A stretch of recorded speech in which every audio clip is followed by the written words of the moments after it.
السلام علیکم ورحمۃ اللہ وبرکاتہ۔ بسم اللہ الرحمن الرحیم۔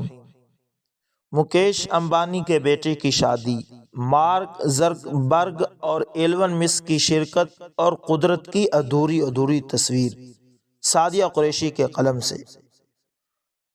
دوستو، رب کائنات نے زندگی کو ایسا ڈیزائن کیا ہے کہ تمام تر کامرانیوں اور کامیابیوں کے باوجود زندگی کی تصویر ادھوری رہتی ہے۔ کہیں نہ کہیں اس میں موجود کمی اور کجی کی ٹیڑیں ہمیں چبھتی ضرور ہیں۔ مارچ کے آغاز میں بھارت میں دنیا کی مہنگی ترین پری ویڈنگ تقریبات نے پوری دنیا میں ایک تہلکہ مچا دیا۔ پاکستان کے سوشل میڈیا پر بھی اس کا کافی چرچا رہا۔ بہت سی پوسٹیں ایسی نظر سے گزری کہ ہمارے نوجوان آہیں بھرتے دکھائی دیے۔ کہیں لکھا تھا کہ بندہ اتنا امیر تو ہو کہ مارک زکربرگ اور ایلون مسک کو شادی پر بلا سکے۔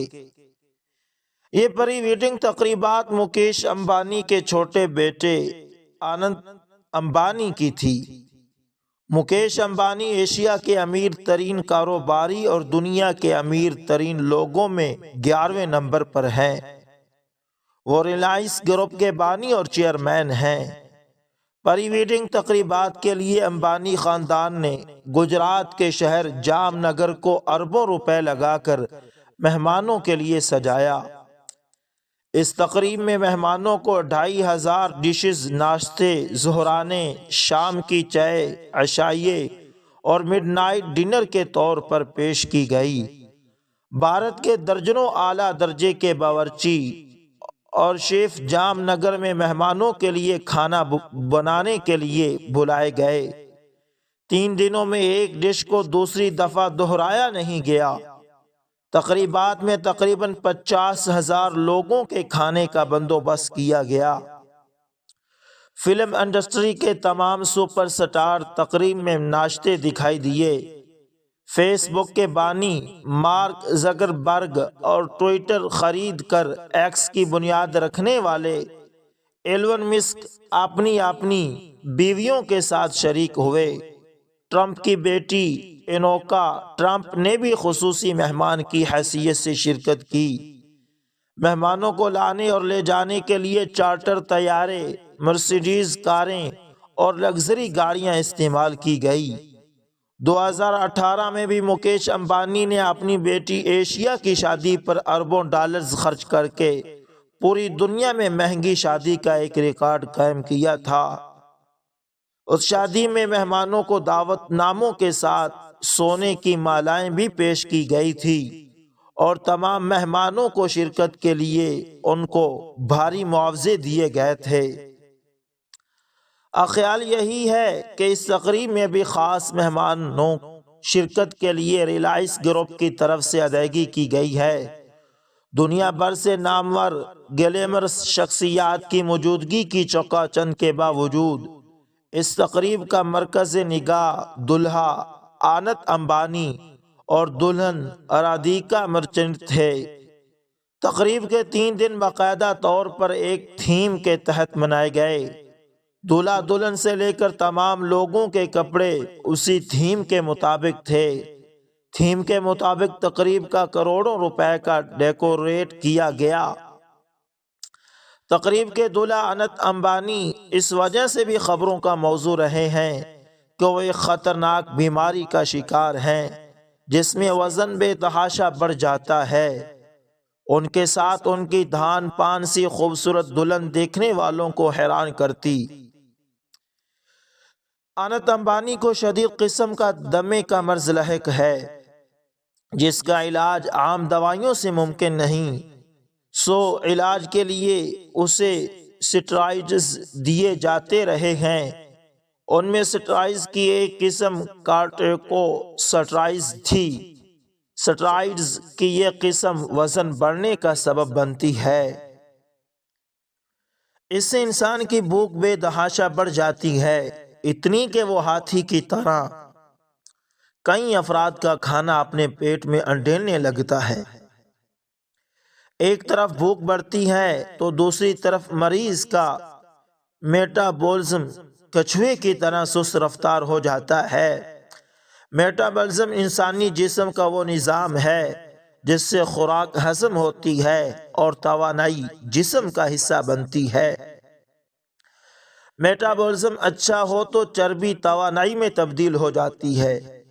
کارٹیکوسٹیز جسم کے نظام انہضام کو درم برم کر دیتا ہے، جسم کے اندر چربی جمع ہونے لگتی ہے اور جسم کئی طرح کی دوسری بیماریوں کی آماج گاہ بن جاتا ہے۔ مسلز پروٹین نہیں بنتی، جس کے نتیجے میں جسم بے تحاشا موٹا ہونے لگتا ہے۔ کورٹیکوسٹیرائڈز کے مزید برے اثرات یہ ہیں کہ جسم میں پانی جمع ہونے لگتا ہے، جسے ڈاکٹری اصطلاح میں واٹر ریٹینشن کہتے ہیں۔ اس واٹر ریٹینشن کی وجہ سے بھی جسم موٹا ہونے لگتا ہے۔ اسے قدرت کی ستم ظریفی کہیے کہ کھربوں ڈالر کے اثاثوں کے مالک مکیش امبانی کا لاڈلا اور چھوٹا بیٹا ایک ایسی بیماری کا شکار ہے جس کے علاج کے لیے سٹرائیڈز کی تباہی کے سوا اور کوئی راستہ نہیں تھا۔ انت امبانی اپنی زندگی کے اوائل برسوں سے ہی اس بیماری کا شکار ہے۔ اس کا اربوں خربوں پتی باپ اپنے بیٹے کے بہلاوے کے لیے اپنی دولت پانی کی طرح بہاتا ہے۔ اس کے بیٹے کو ہاتھیوں سے لگاؤ ہوا تو مکیش امبانی نے ایکڑوں پر پھیلا ہوا ہاتھیوں کا ایک سفاری پارک بنا دیا۔ اس سفاری پارک میں بیمار ہاتھیوں کے ہسپتال، تفریح گاہوں، سپا اور مالش کا انتظام ہے۔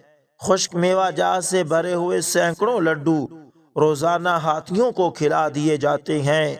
یہ صرف مکیش امبانی کے اپنے بیمار بیٹے کے ساتھ لاڈ کی ایک جھلک ہے، مگر وہ اپنی تمام تر دولت کے باوجود اپنے بیٹے کے لیے مکمل صحت سے بھرا ایک دن نہیں خرید سکا۔ انت امبانی نے تقریب میں ہزاروں مہمانوں کے سامنے اپنے دل کی بات کرتے ہوئے کہا کہ میری زندگی پھولوں کی سیج نہیں رہی، بلکہ میں نے کانٹوں کے راستوں پر چل کر زندگی گزاری ہے۔ اس کا اشارہ اپنی خوفناک بیماری کی طرف تھا۔ اس نے کہا کہ میں بچپن ہی سے ایک ایسی بیماری کا شکار تھا جس میں میرے والدین نے میرا بہت ساتھ دیا۔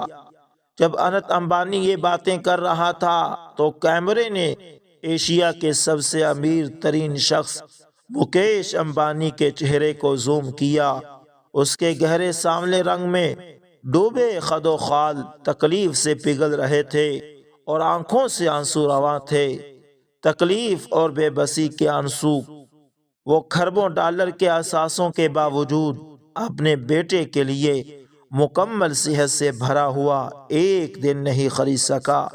دوستو، رب نے دنیا ایسی ہی بنائی ہے کہ تصویر ادھوری رہتی ہے۔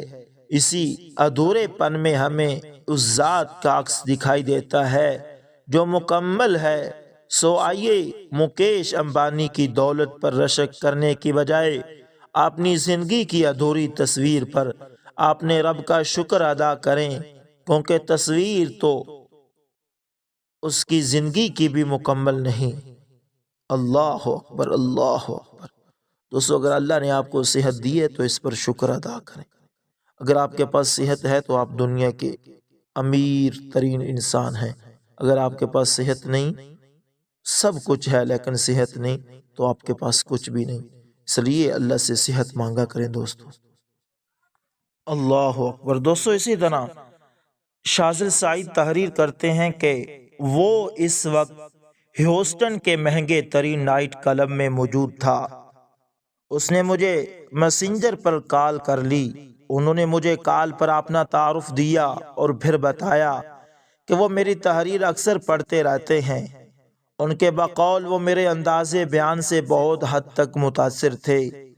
وہ کافی عرصے سے کوشش کر رہے تھے کہ مجھ سے رابطہ کر سکیں، لیکن کبھی ہمت نہیں ہوتی تھی اور کبھی ان کا ارادہ بدل جاتا تھا۔ جب ہمت بن جاتی ہے اور ارادہ بھی بن جاتا ہے تو تب ان کے پاس وقت نہیں ہوتا تھا، اس لیے بات نہیں ہو پاتی تھی۔ آج بھی انہوں نے تقریباً اپنے پسندیدہ ترین وقت میں مجھ سے وقت مانگا اور کال کر لی۔ وہ اپنے والدین اور بہن بھائیوں کے ہمراہ ہی امریکہ میں موجود تھے۔ خود کسی امریکی خاتون سے شادی کر رکھی تھی اور گاڑیوں کا ایک گیراج بھی بنا رکھا تھا۔ گاڑیوں کے گیراج سے اللہ تعالیٰ ان کو کشادہ رزق دے رہا تھا، جسے وہ جی بھر کر حرام کاموں پر لٹا رہے تھے، بالکل ایسے ہی جیسے میں پہلے بتا چکا ہوں کہ جب وہ مجھے کال کر رہے تھے تب وہ بہترین اور مہنگے ترین نائٹ کلب میں موجود تھے۔ ان کے نزدیک ہماری کمائی کا سب سے بہترین مصرف یہ ہے کہ ہم اپنی کمائی کو خود پر خرچ کریں، لیکن یہاں میرا ان سے نظریاتی اختلاف تھا اور میں نے ان کو بتایا تھا کہ ہماری کمائی کا بہترین مصرف یہ ہے کہ ہم اپنی ضروریات کو کم کر کے اپنی بچی ہوئی کمائی کو مخلوق خدا پر خرچ کریں۔ اس بات پر ہم نے تقریباً 40 منٹ بحث کی، لیکن 40 منٹ کی بحث کے باوجود بھی ہم لوگ کسی نتیجے پر نہ پہنچ سکے۔ اس کی وجہ یہ تھی کہ وہ صاحب میرے دلائل کو ماننے کے لیے تیار ہی نہیں تھے۔ میں ان کے سوال کا جواب دینے کے بعد جب سوال کرتا تھا تو میرے سوال کے بدلے وہ جواب نہیں بلکہ سوال ہی کرتے تھے، اس لیے مجھے اس بحث کا کوئی نتیجہ نکلتا ہوا نظر نہیں آ رہا تھا، اور میرے دل میں یہ حسرت بھی تھی کہ کاش یہ انسان میری وجہ سے ہدایت کی طرف آ جائے، یا کم از کم کوئی ایک نیکی ہی کر لے جو روز محشر اس کے کام آئے۔ اس کا نام عمر اعجاز تھا اور پاکستان میں اس کا تعلق سندھ کے ضلع کشمور سے تھا۔ اس کی فیملی کافی عرصے سے اسلام آباد میں سیٹل ہو چکی تھی۔ والد صاحب اعلیٰ درجے کے بیوروکریٹ تھے۔ ریٹائرمنٹ کے بعد اپنی فیملی کو لے کر امریکہ منتقل ہو چکے تھے، بلکہ ان کی فیملی تو ان کی ملازمت کے دوران ہی امریکہ چلی گئی تھی۔ ریٹائرمنٹ کے بعد وہ بھی امریکہ چلے گئے، جہاں انہوں نے اپنی تمام اولادوں کو چھوٹے موٹے کاروبار بنا کر دیے، مگر ان کے اس لاڈلے بیٹے عمر اعجاز نے ان کی کمائی سے کوئی بھی حصہ نہ لیا، بلکہ اپنے بل بوتے پر اپنا کاروبار کھڑا کر لیا، جس کو وہ بڑھا رہا ہے، اور ان کی تمام اولادوں میں سے اس وقت یہ زیادہ سیٹ بھی ہے۔ جب میں عمر اعجاز کو اپنی کسی بات پر قائل نہ کر سکا تو میں نے اس بحث کو سمیٹنا شروع کر دیا اور اس سے پوچھا کہ وہ اس وقت کلب میں کیوں آیا ہے، تو اس نے بتایا کہ نائٹ کلب میں آ کر زندگی سے لطف اندوز ہونا اس کی پرانی عادت ہے، جس سے اس کو سکون ملتا ہے، اور وہ آج بھی یہاں سکون لینے ہی آیا ہے۔ میں نے اس سے اگلا سوال پوچھا کہ اس وقت اسے زندگی میں کسی قسم کا کوئی مسئلہ یا کوئی خواہش باقی ہے۔ میری بات سن کر وہ کچھ سوچ میں پڑ گیا۔ تھوڑی دیر وہ سوچتا رہا، پھر اس نے نہ میں سر ہلاتے ہوئے جواب دیا، نہیں۔ اس کے چہرے کو دیکھ کر جہاں تک میں نے اپنے علم کے مطابق حساب لگایا تھا، اس حساب سے اس وقت وہ کسی گہری سوچ میں ڈوبا ہوا تھا، اور اس کے دل میں اس وقت ایسی خواہش ضرور تھی جس کے پورا ہو جانے کی صورت میں اسے اپنا مستقبل محفوظ نظر آ رہا تھا، لیکن اب میں اس کے دل کا حال تو جان نہیں سکتا تھا کہ دل میں کون سی خواہش موجود ہے، لیکن میں یہ جانتا تھا کہ اس نے جو جواب میں نہ کیا ہے یہ وہ جھوٹ بول رہا ہے، اس لیے میں نے اس کو غور سے دیکھتے ہوئے اس کے منہ پر سچ کہہ دیا اور اس کو کہا کہ تمہارے دل میں کوئی نہ کوئی خواہش ضرور موجود ہے، لیکن تم جان بوجھ کر جھوٹ بول رہے ہو۔ میں غور سے اس کے چہرے کو دیکھ رہا تھا۔ میری بات سن کر اسے واقعی ایک جھٹکا لگا۔ اس نے مجھے آزمانے کے لیے کہا کہ اگر تمہارے پاس اتنا علم ہے تو پھر وہ خواہش بھی بتا دو۔ میں نے کہا کہ میرے پاس اتنا ہی علم تھا جتنا میں نے آپ کو اندازہ لگا کر بتا دیا۔ اب اگر خواہش تم بتا دو تو میں اللہ تعالیٰ سے دعا کروں گا، اور مجھے امید ہے اللہ تعالیٰ تمہاری وہ خواہش پوری کر دیں گے۔ ابھی وہ اپنی خواہش بتانے ہی والا تھا کہ اسی دوران شراب کی ایک بوتل اس کی ٹیبل پر پہنچا دی گئی۔ جب وہ بوتل کو کھولنے لگا تو میں نے اس سے پوچھا یہ کیا ہے؟ اس نے مجھے بتایا کہ یہ فلاں کمپنی کا الکوہل ہے۔ میں نے اس کو بوتل کھولنے سے منع کر دیا اور کہا کہ پہلے تم مجھے اپنی خواہش بتاؤ۔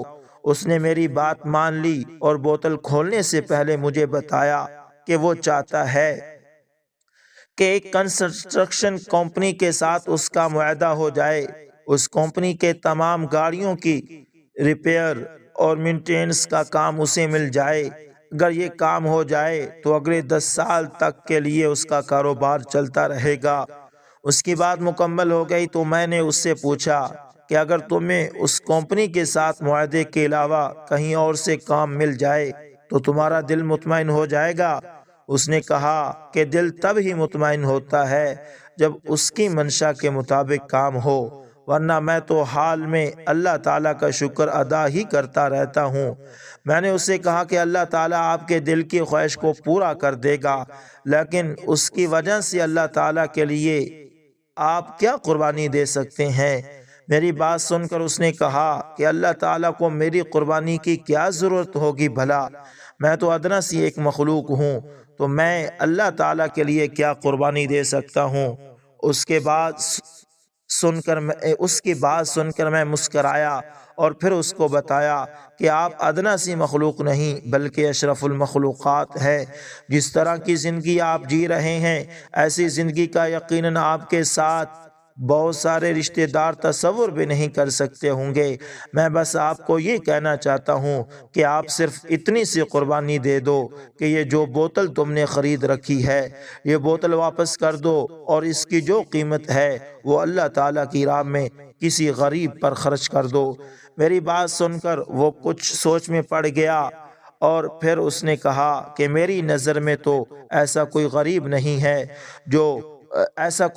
نہیں ہے اور پھر شراب کی ایک بوتل کی قیمت اس کا کیا بنا سکتی ہے؟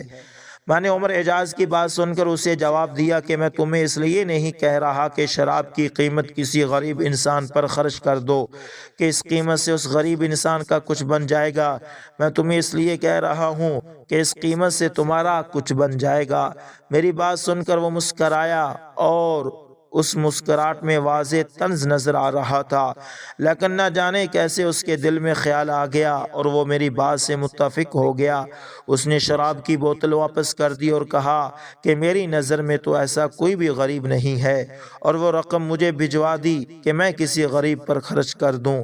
یقین کریں وہ رقم پاکستان میں تقریباً 27 سے 28 ہزار روپے بن گئی تھی۔ میں نے اس رقم سے ایک عیسائی بچی کا آپریشن کروایا جس کو کئی دنوں سے مسلسل انڈیکس کا درد تھا۔ الحمدللہ آج وہ بچی بھی صحت یاب ہو چکی ہے۔ وہ بچی مجھے اور اس شخص کو مسلسل دعائیں دیتی ہے جو اس کے علاج کے لیے وسیلہ بنا۔ تقریباً 1.5 ماہ بعد دوبارہ میرا رابطہ عمر اعجاز صاحب سے ہوا تو وہ بہت خوش تھے۔ اللہ تعالیٰ نے ان کے دل کی مراد پوری کر دی تھی۔ ان کا اسی کنسٹرکشن کمپنی سے معاہدہ ہو گیا تھا۔ اگلے 10 سال تک کا پروجیکٹ اس کمپنی کا وہاں ہی چلنا تھا اور 10 سال تک کی عمر صاحب نے ان کی گاڑیوں کی مینٹیننس کرنی تھی۔ وہ آج اس بات پر یقین کرنے کو تیار نہیں ہے۔ ان کا معاہدہ ہو گیا ہے کیونکہ نہ تو ان کے پاس اس درجے کے کاریگر ہیں اور نہ ہی اتنا بڑا گیراج ہے۔ وہ خود بھی حیران ہیں کہ انہیں یہ پروجیکٹ کیسے مل گیا۔ جب یہی سوال انہوں نے مجھ سے پوچھا تو میں نے جواب دیا کہ شراب کی ایک بوتل کی وجہ سے جو تم نے اللہ کے لیے قربان کی تھی۔ دوستو امید کرتا ہوں ویڈیو اچھی لگی ہوگی، پسند آئے تو لائک شیئر کمنٹ لازمی کریں۔ ملتے ہیں کسی نیکسٹ اچھی سی ویڈیو کے اندر، تب تک کے لیے اللہ حافظ، جزاکم اللہ خیر۔